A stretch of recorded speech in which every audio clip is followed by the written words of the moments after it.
السلام علیکم ورحمۃ اللہ وبرکاتہ۔ بسم اللہ الرحمن الرحیم۔ احیاء العلوم میں لکھا ہے کہ بنی اسرائیل میں ایک عابد رہتا تھا۔ وہ ہر وقت عبادت الہی میں مشغول رہتا تھا۔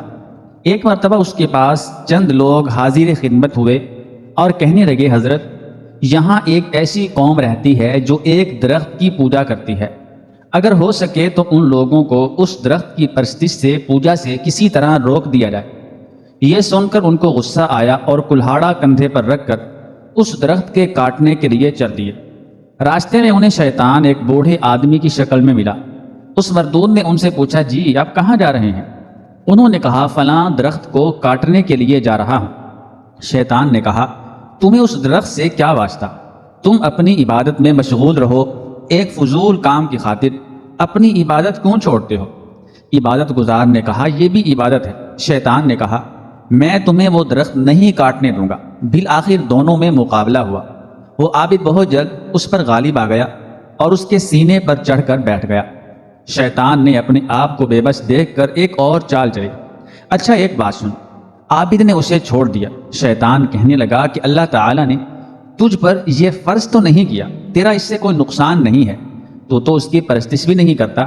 اللہ کے بہت سے نبی آئے، اگر اللہ چاہتا تو وہ کسی نبی کے ذریعے اس کو کٹوا دیتا۔ اس لیے میں یہی کہتا ہوں کہ تو اس کو کاٹنے کا ارادہ ترک کر دے۔ لیکن عابد نے عزم صحیح کے ساتھ کہا کہ نہیں، میں تو اس کو ضرور کاٹوں گا۔ یہ سن کر شیطان نے پھر اس سے لڑائی شروع کر دی اور وہ عابد پھر عزم صحیح کی برکت سے اس کے سینے پر چڑھ بیٹھا۔ اب شیطان نے ایک اور پینترا بدلا۔ وہ کہنے لگا کہ تو ایک غریب آدمی ہے، دنیا والوں پر بوجھ بنا ہوا ہے۔ اب میں فیصلہ کن بات کہتا ہوں کہ تو اس کام سے بعد آ جا۔ میں تجھے 3 دینار دے دیا کروں گا جو روزانہ اپنے سرانے سے تجھے مل جایا کریں گے۔ اس رقم سے تیری اپنی ضروریات بھی پوری ہوں گی، نادار لوگوں کی مدد بھی کرنا اور اپنے رشتہ داروں پر احسان بھی۔ اس طرح تمہیں بہت زیادہ ثواب ملے گا، جبکہ درخت کاٹنے سے صرف درخت کاٹنے ہی کا ثواب ملے گا، اس سے زیادہ نہیں۔ اس عابد نے شیطان کی یہ بات مان لی، چنانچہ اسے اپنے تکیہ کے نیچے سے روزانہ 3 دینار ملنا شروع ہو گئے۔ چند دنوں کے بعد وہ دینار ملنا بند ہو گئے تو اسے پھر شیطان پر غصہ آیا اور پھر کلہاڑا اٹھا کر درخت کو کاٹنے کے لیے چل دیا۔ راستے میں وہی بوڑھا پھر ملا اور پوچھا کہ اب کہاں جانے کا ارادہ ہے؟ عابد نے کہا کہ اسی درخت کو کاٹنے جا رہا ہوں۔ اس بوڑھے نے یعنی شیطان نے کہا کہ تو اس کو نہیں کاٹ سکے گا۔ چنانچہ اب پھر دونوں کے درمیان جھگڑا ہوا۔ اب کی بار وہ بوڑھا غالب آ گیا اور عابد کے سینے پر چڑھ گیا۔ عابد نے حیران ہو کر اس سے پوچھا، کیا بات ہے کہ اس مرتبہ تو مجھ پر غالب آ گیا؟ شیطان نے کہا، پہلی مرتبہ تیرا غصہ خالصتاً اللہ تعالیٰ کے لیے تھا، اس لیے اللہ تعالیٰ نے تجھے غالب رکھا۔ اب چونکہ اس میں دیناروں کی لالچ کی آمیزش شامل تھی، اس لیے میں تجھ پر غالب آ گیا۔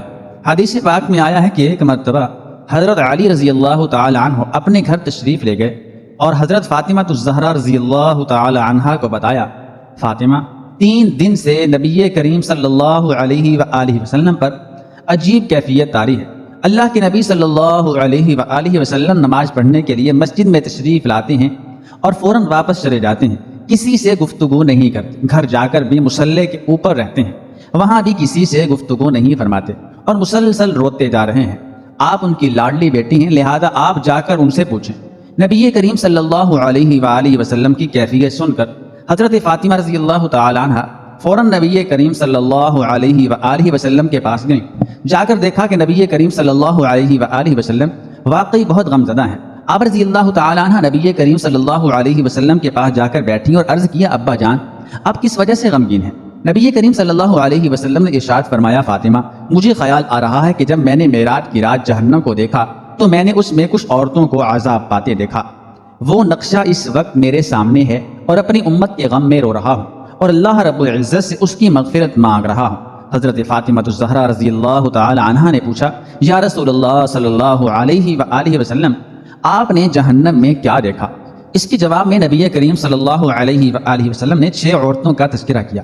آپ صلی اللہ علیہ وآلہ وسلم نے ارشاد فرمایا، میں نے ایک ایسی عورت کو دیکھا جو اپنی زبان کے ذریعے لٹکی ہوتی۔ آپ دیکھیں کہ زبان کتنی نازک ہوتی ہے، اگر بندہ تھوڑی سی پکڑ کر کھینچے تو کتنی تکلیف ہوتی ہے، اور وہ عورت اپنی زبان کے ذریعے لٹک رہی تھی، جیسے قصائی کسی بکرے کے کان میں سوراخ کر کے سر کو کیل کے ساتھ لٹکا دیتے ہیں، اسی طرح وہ عورت جہنم کے اندر اپنی زبان کے ذریعے لٹک رہی تھی۔ حضرت فاطمہ الزہرا رضی اللہ تعالی عنہا نے پوچھا، یا رسول اللہ صلی اللہ علیہ وآلہ وسلم وہ عورت کون تھی؟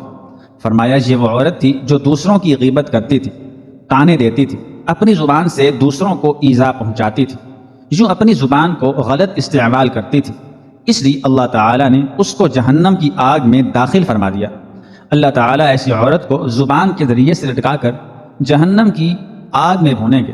نبی کریم صلی اللہ علیہ وآلہ وسلم نے ارشاد فرمایا، فاطمہ میں نے ایک دوسری عورت کو دیکھا، اس کے سینے کے دونوں پستان کے اندر ایک سلاخ ڈالی گئی تھی، وہ اس طرح کہ ایک پستان کی ایک طرف سے سلاخ ڈالی گئی تھی اور اس پستان میں سے ہوتی ہوئی دوسرے پستان کے اندر سے گزر گئی تھی، اور اس سلاخ کے سہارے اس عورت کو جہنم کی آگ کے اندر لٹکایا گیا تھا۔ اندازہ کریں کہ وہ عورت کتنی تکلیف میں ہوگی۔ حضرت فاطمہ الزہرا رضی اللہ تعالی عنہا نے پوچھا، وہ عورت کون تھی؟ فرمایا وہ عورت زانیہ تھی جو اپنے آپ پر غیر مردوں کو قابو دیتی تھی۔ اللہ کے محبوب نبی صلی اللہ علیہ وآلہ وسلم نے تیسری عورت کے بارے میں فرمایا کہ وہ اپنے بالوں کے ذریعے جہنم میں لٹکائی گئی تھی۔